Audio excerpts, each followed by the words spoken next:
Hello everyone, this is for June 2023's wrap-up. I am getting a little eaten by mosquitoes, but we are here.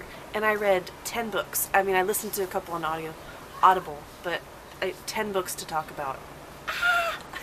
Okay, so the first 3 books was volume 1, 2, and 3 of Solo Leveling. It is a graphic novel, and it seems like a lot of you are very familiar with it. I put the post on Instagram, and most people seemed to be familiar with it. So it's actually one of the very first graphic novels I've read. The other one I read was Lore Olympus, and I did enjoy those ones, but it wasn't the same as this. This one's like, it's a mix between like a video game and a story at the same time, which I've just never really read comic books. Like, I just never had the opportunity, or maybe I just haven't had my hands on them. So, like, I really enjoyed it. It went by pretty quickly. I feel like each one took me about 20 to 30 minutes each to read, and then I went back through and looked at the artwork, because I feel like as I was reading it, like, I really wanted to just know what was coming up in the story, and so I didn't really sit and like really look at the pages, and so I did go back and like have a second go just for the art. So I do know that this story was originally written by someone else, and this is a retelling. And there are 6 novels, I believe, volumes so far that are out that you can read. I have only read 1, 2, and 3. I have 4, 5, and 6 to read for July. So I gave them all between 3 and 4 stars.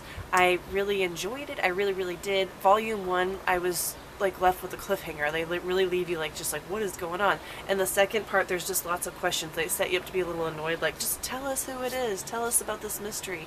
And then in the third book, the third volume 3, like, he is just like, he's taking names and kicking butt like the whole time. He's just like, let's go, but like so much crazy stuff is happening. And then I'm like, how do you get your level verified?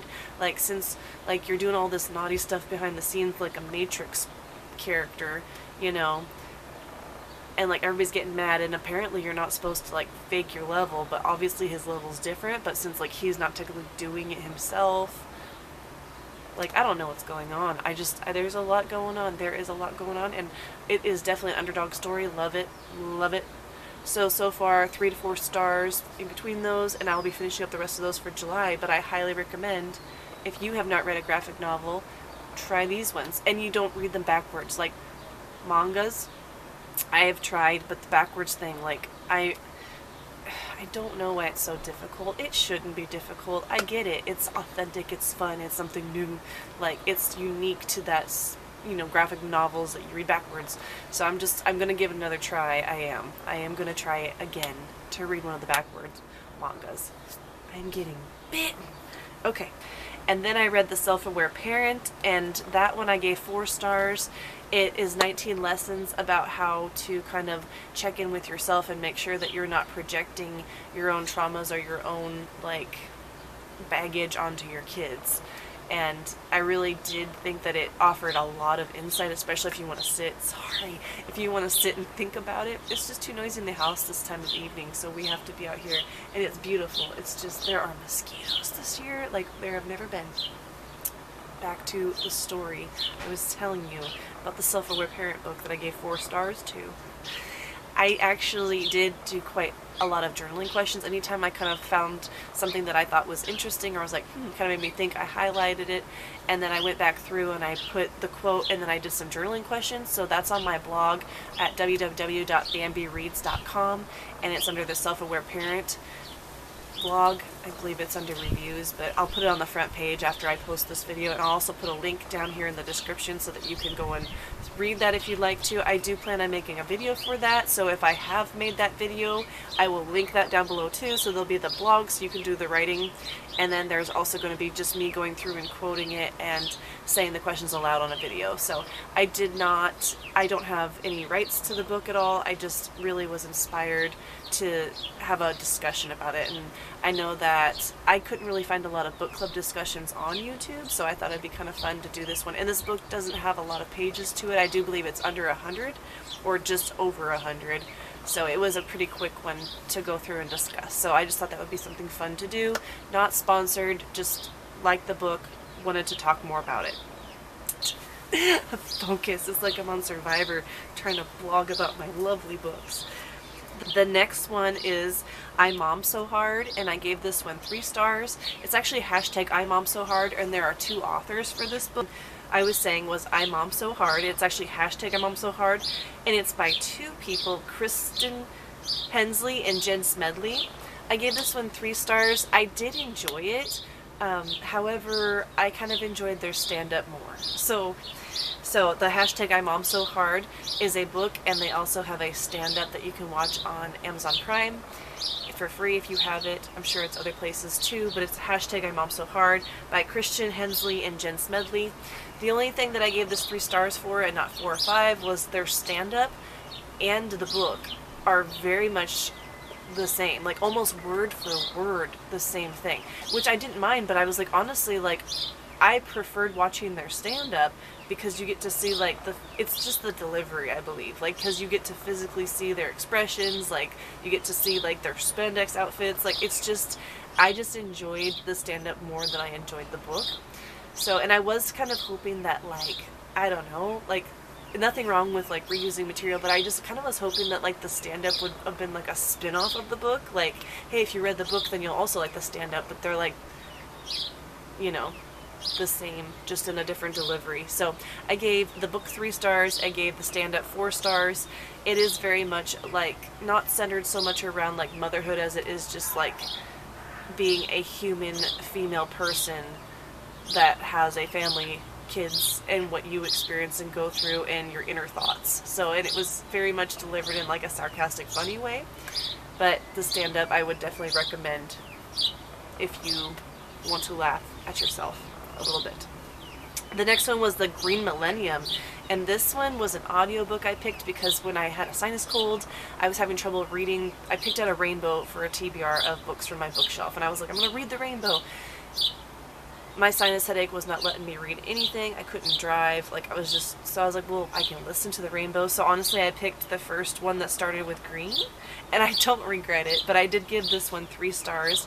It is very retro. It is very much like Starsky and Hutch kind of vibes, but like, just this guy's following a green cat that he keeps seeing, and everybody's like, no, you're not, man. Like, and like, they definitely have, like, the gangster hood, like, language that you would see, like, you remember when, like, your mama's so fat jokes were big, like, no offense, but, like, those were popular at the time, when your mama's so fat. Like, I remember my grandfather used to, like, really like to get into those. I wasn't supposed to hear them, but I remember he did say them, and I used to think they were so funny. Like, definitely not, you know, politically correct now, but at the time it was funny. So I must say, like, probably it feels like it's set in, like, the 60s, 50s, 60s, 70s probably. So definitely a little retro read. The green cat was fun, and then what the green cat leads him to is just like, ooh, that's a fever dream for sure. But I'm not gonna say it wasn't fun at all. You know, kind of like what I mean by the vibe. It's like, I don't know what the name of the movie was, and if you know, drop a comment, let me know, because I have no idea. This is just like a distant memory I have as a child, but like, there was this creepy movie where, like, a mannequin comes alive. I don't know. That's all I remember is, like, the mannequin comes alive, and, like, she goes back to the store, and, like, she's standing there, and I think the guy falls in love with the mannequin. I don't know. But, like, it was just kind of fever dreamy like that. Like, whoa, like, that's retro and fun. 3 stars for The Green Millennium, and that was by Fritz Leiber for that one. It's on Audible. It's free on Audible. It's included in your Audible. The next book I read was Once in a Blue Moon by Eileen Gorge, and this one is more of a modern day like romance, but also there's a lot going on. Like, it's not just centered around romance. It's about a young mother who is making some not great choices and ends up losing custody of her daughter, and that starts off straight off the bat. And then it's about her, like, reconnecting. I guess that she was in a foster home, I believe, like the mother herself was when she was growing up, and so she firsthand knows how it feels to have a mom who doesn't quite have her stuff together, like, clearly doesn't have her stuff together. Well, now the foster family that has a little girl is really starting to show the mom up, and she's starting to feel very threatened, and it's really just a story of a mom having to grow up and like reach out to family and build a community for her child. And then in the end, like, you're hoping that they get back together, but honestly you're not sure if they're ever going to be back together. And I really feel like the author gave very good description and very good insight on what that would feel like as a parent, and how frustrating it would be to try and try and try to do better and have people just be like, well, you messed up once, so like we don't have much hope for you further. Like that's really feels like she just keeps hitting a brick wall, and it's very frustrating to like have to witness, but at the same time like you're rooting for her. And thank goodness for fictional men, because I don't think in real life that most men would jump into such a tornado mess, but like God love the stories that say they do. Right? We can all dream.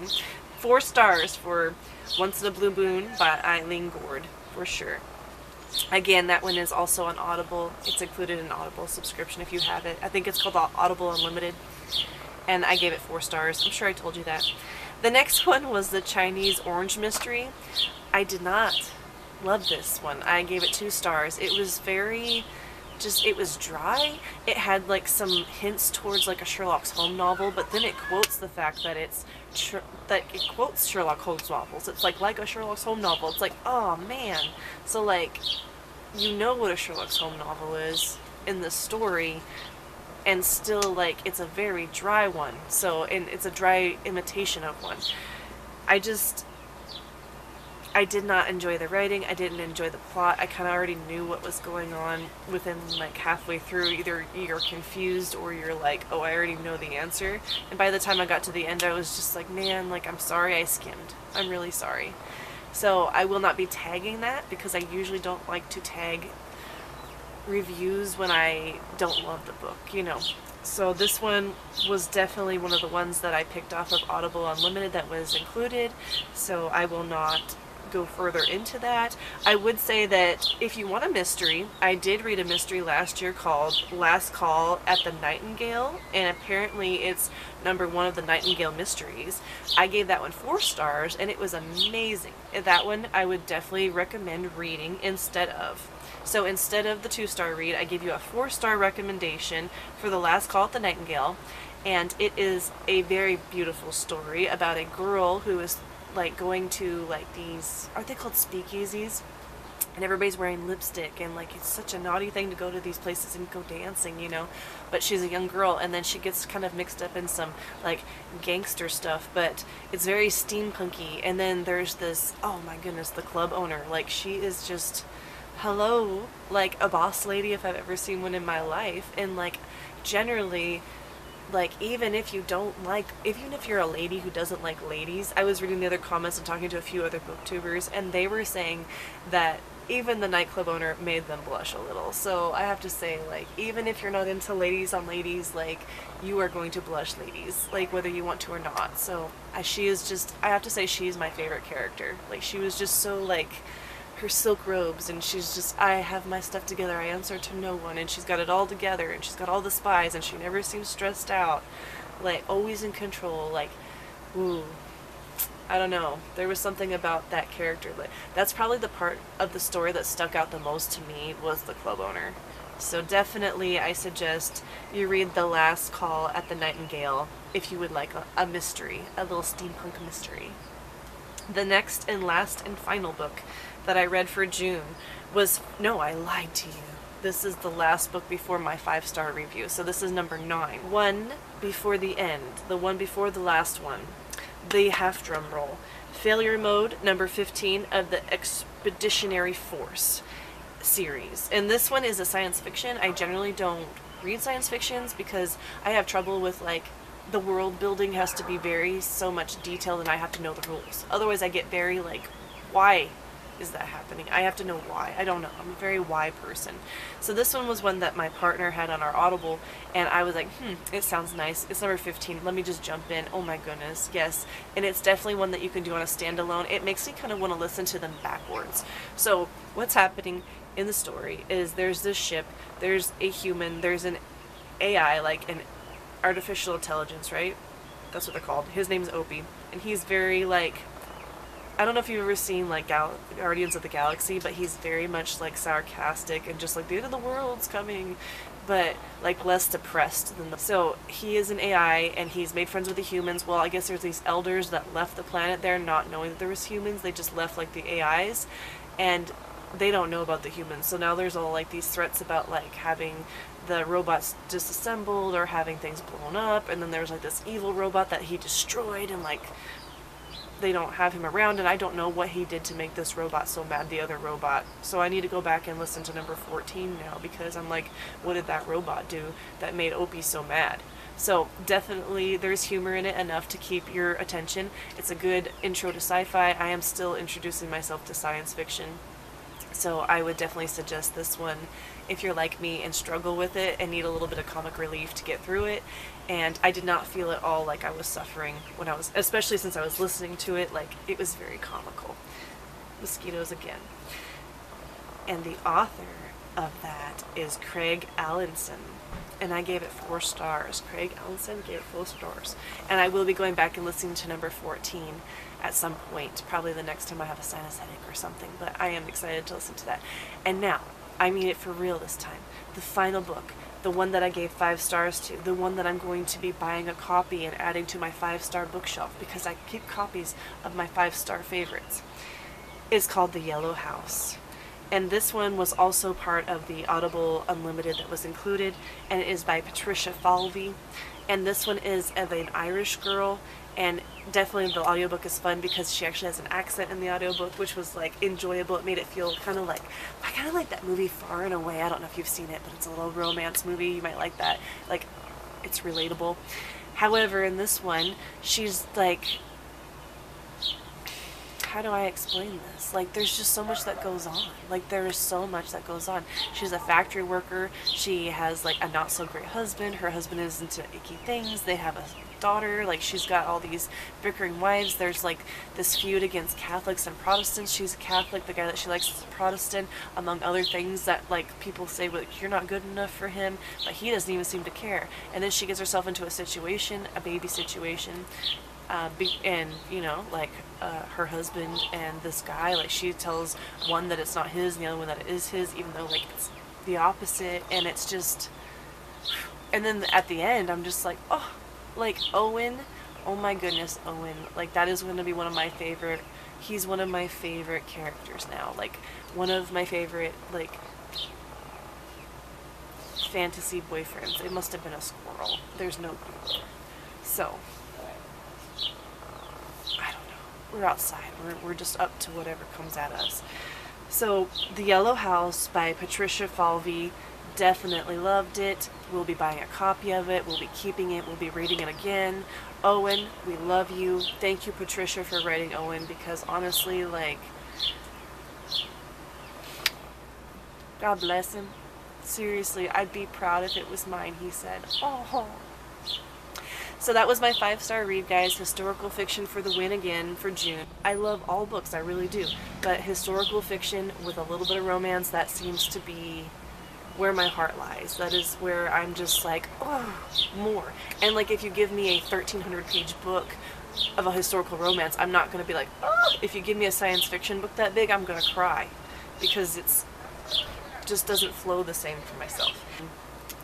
I'm not trying to pick favorites, it's just what it is. June, The Yellow House by Patricia Farley is my top read. So now I will be going into, well, we're in July now, so my next video will be sitting down and talking about what I've read for the 4th of July. I'll have a little review up for you tomorrow. I'm actually reading that right now. Hang the Moon by Alexandria Belfleur. And so far, this is for July. So far, I'm liking this one. It's a rom-com.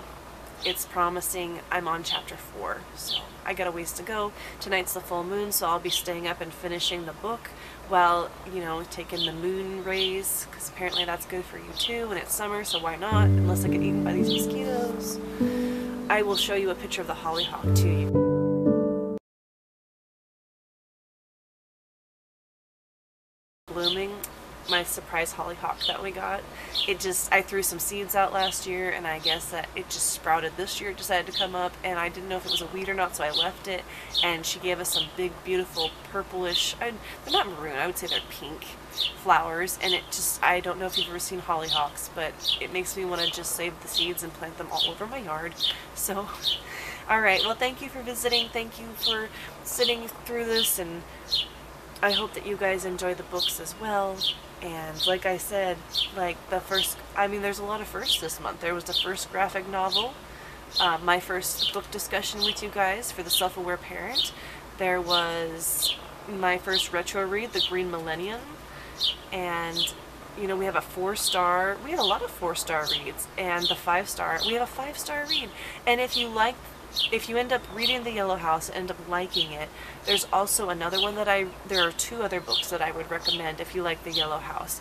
One is The Seamstress of New Orleans, and I will put a picture of it here. I don't remember who the author is because it was last year's book, but The Seamstress of New Orleans, that one is a mystery, but also, like, if you want to cry and just be, like, devastated and just left kind of empty at the end, read that book, because this dude, this guy, this man has a family, but then, like, there's some other thing going on, and then there's something deeper that he does because his dad messed up his ness, and, like, so then he messes up nesses, and it's just, like, heartbreaking once you find out. And then one of them goes to the grave with the secret, and it's just like, oh.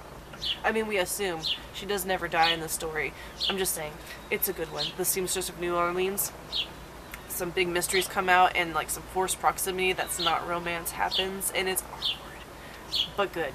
The other one was Pillars of the Earth by Ken Follett, I believe, and that one is a rather large book. There is actually a 2 and a 3 part to that, but the Pillars of the Earth, it was very much just getting drugged through the religious turmoil, the social turmoil, like, it's tearing apart families. Like, there's actually rules that are put on you that, like, now we'd be like, okay, that's your thing, not my thing. So definitely those Pillars of the Earth and The Seamstress of New Orleans, if you like historical fiction, I would say that those 2 and The Yellow House would be right up, maybe something that you would love. So here are the 3 that I would suggest for this month. This one I read this month. These are from 2022. However, they are my favorites, and I hope that they will become your favorites too. I hope you have a happy and safe 4th of July, and I look forward to visiting with you tomorrow. Have a great Tuesday.